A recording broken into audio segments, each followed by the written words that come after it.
गज्जी प्यार से कहना धन गाजी।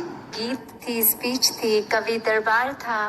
और किस तरह जो मैसेज हर किसी ने दिया कि अपने जीवन को किस तरह संवारना है, अपने आप को एक हमने जहाँ जीवन उसी तरह जीते हैं कि हर एक को अपनाना है, हर एक को एक्सेप्ट करना है।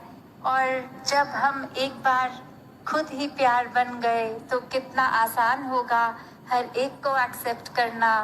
एक एक्सेप्टेंस हो जाती है तो फिर एक हम अगर उदाहरण अपने घरों में भी देखें, अक्सर यही होता है कि एक परिवार में भी सबका नेचर, सबका स्वभाव चाहे कितना अलग हो, फिर हम कोई ना कोई किसी की बात पे दूसरे परिवार के मेंबर से डिस्कशन करते हुए यही बोल देते हैं, चलो छोड़ो, उनका तो ये नेचर है, अब इसको मन पे मत लो, अब अपने आगे जो कार्य करने हैं वो करो।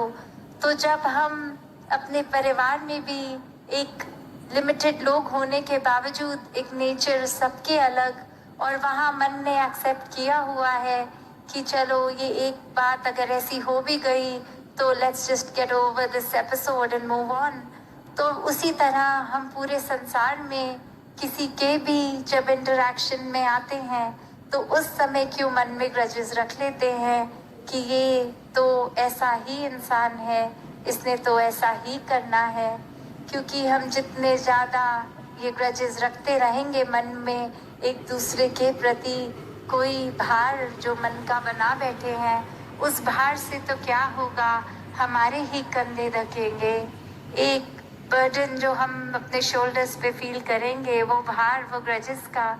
तो ऐसे जिंदगी जीने के बजाय एक बहुत ही लाइट तरीका भी है एक जीवन जीने का, और वो यही है कि हर कोई बात किसी की इस परमात्मा में ही डाल दो।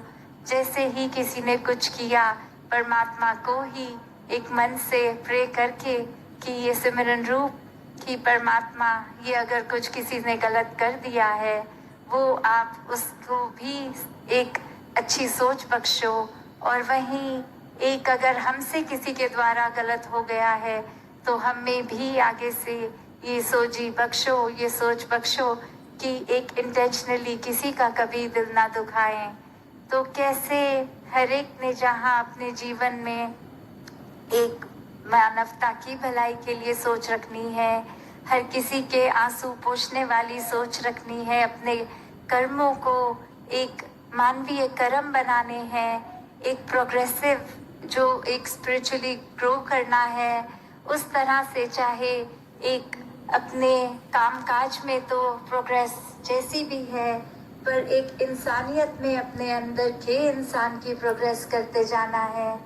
कैसे एक और कहानी दासी के ध्यान में आ रही है कि अक्सर हम एक कैसे पहचान करते हैं कि परमात्मा और अपनी जो एक बात है, तो ऐसे ही एक बार एक राजा किसी अन्य व्यक्ति और अपने पूरे कंटेंजेंट के साथ ट्रैवल कर रहा था, और वो एक व्यक्ति गांव का जो था उसको ये नहीं पता था कि ये जिनके साथ मैं ट्रैवल कर रहा हूँ वो हमारे ही राजा हैं। और वो एक उस समय जो पुराने टाइम पे जब सिर्फ हॉर्सेस पे ही ट्रैवल करते थे, वो धीरे धीरे उस व्यक्ति का हॉर्स आगे बढ़ते बढ़ते बिल्कुल उस राजा के साथ आ गया, और एक ये बोलने लगा कि अभी कितना अच्छा टाइम है, हम सबको कैपिटल सिटी में जाने का टाइम मिल रहा है और वहाँ हम सबको राजा के दर्शन होंगे। तो कैसे एक भाव की एक राजा को हम जब मिलेंगे कितना अच्छा लगेगा। और धीरे धीरे वो ऐसे ही यात्रा चलती गई, पर उस राजा ने ये नहीं बताया कि एक राजा तो मैं ही हूँ। अब वो पूरी यात्रा तय हो गई, वो कैपिटल सिटी राजधानी में पहुँच भी गए, और वहाँ वो देखता है कि जैसे ही एंट्री पॉइंट पे सारे सोल्जर्स ये पूरे कंटेंजेंट को एक सलाम कर रहे हैं, एक अपना सल्यूट अपनी दे रहे हैं, और वहीं उसके मन में आने लगा कि ये तो ऐसा किसी नॉर्मल सिटीजन के लिए तो होता नहीं है, तो ये हम में से ही क्या कोई वो राजा है। और वो और थोड़े ध्यान से ऑब्जर्व करता है तो वो अभी भी, क्योंकि राजा के साथ ही उसका घोड़ा, और वो कह रहा है फिर कि अपने साथ वाले व्यक्ति को कि अब तो यही मतलब निकलता है, क्योंकि सब यही देख के सल्यूट कर रहे हैं कि या तो राजा आप हो या मैं हूँ, क्योंकि एक अदरवाइज ये नहीं इस तरह हमको एक सम्मान मिलता। तो कैसे फिर एंटर करके उसको भी समझ में आ गया कि जिस राजा के दर्शन करने के लिए मैंने इतनी लंबी यात्रा तय करी, वो राजा तो स्टार्टिंग पॉइंट से इस एंड पॉइंट तक मेरे साथ था, बस पहचान का फर्क था। उसी तरह एक इंसान भी हमेशा सिर्फ ये पहचान न होने के कारण ही एक भुलेखे में रहता है कि परमात्मा कोई यात्रा तय करने के बाद मिलेगा, या कोई हम अपनी लाइफ की किसी स्टेज पे होंगे, बुढ़ापे में शायद पाठ पूजा करके मिलेगा। पर एक परमात्मा तो हर समय ही अंग संग है, इसको किसी भी पल प्राप्त किया जा सकता है, और इसकी प्राप्ति भी कोई टीडियस काम नहीं है। ये तो पल में एक प्रकट करने की बात। तो जैसे उसी पल जब एंटर करते ही उसको साफ हो गया ये राजा कौन, बस वैसे ही कि ये परमात्मा क्या है और हमारी असली पहचान क्या है, इस परमात्मा के साथ हमारा जो असली रिश्ता है वो क्या है, वो रूह से इस परम रूह तक का, और ये फिर एक हमेशा का रिश्ता बनता है। बस हमें हर समय वो रिश्ता याद रखना है, हर समय ये कनेक्शन याद रखना है। तो यही पिछले 75 ईयर्स से समय का मतलब ये नहीं कि फिर दुनियावी गलत एपिसोड्स नहीं होंगे, या एक कोई हमेशा एक हमारी जीवन बहुत ही आसान हो जाएगा एक पीस ऑफ केक की तरह एक बात जो होती है, पर ऐसा तो नहीं है। जो एक परमात्मा में विश्वास रखते हैं उनकी जीवन में भी उतार चढ़ाव होते हैं, और जो नहीं रखते उनमें भी, उनके जीवन में भी उतार चढ़ाव आते हैं। बस फर्क मन की अवस्था का होता है। जहाँ एक फेथ पक्का है इस परमात्मा पे, वहाँ फिर कोई भी सिचुएशन कोई बहुत बड़ी बात नहीं रह जाती।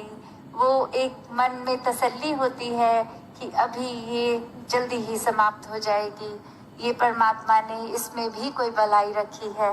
तो दासी की नजर घड़ी पे भी साथ संगत जी, धन्यकार जी। साथ संगत जी, प्यार से कहना धन्यकार जी। साथ संगत जी, दासी आज आप जी के चरणों में एक हिंदी कहानी सुनाने जा रही है। गलतियाँ हो तो बख्श लेना जी। एक दिन मैना और तोता रोशनी की बात कर रहे थे, और जब एक उल्लू ने यह सुना तो वह कहने लगा कि क्या कहीं रोशनी भी होती है साथ संगत जी? कहीं तुम अंधेरे को तो ही रोशनी नहीं कहते हो साथ संगत जी? वह उड़ गया कि रोशनी होती ही नहीं है साथ संगत जी, और उसने अपनी बात के समर्थ में एक चमगादड़ की गवाही भी दिलवा दी साथ संगत जी। फिर इसके बाद कि रोशनी नाम की कोई चीज़ नहीं होती है साथ संगत जी। इसी प्रकार कई लोगों का यह विश्वास होता है कि ब्रह्म ज्ञान, ईश्वरीय ज्ञान, सत्य ज्ञान ज्योति है ही नहीं, यह केवल भ्रम है साथ संगत जी। प्यार से कहना धन्यकार जी।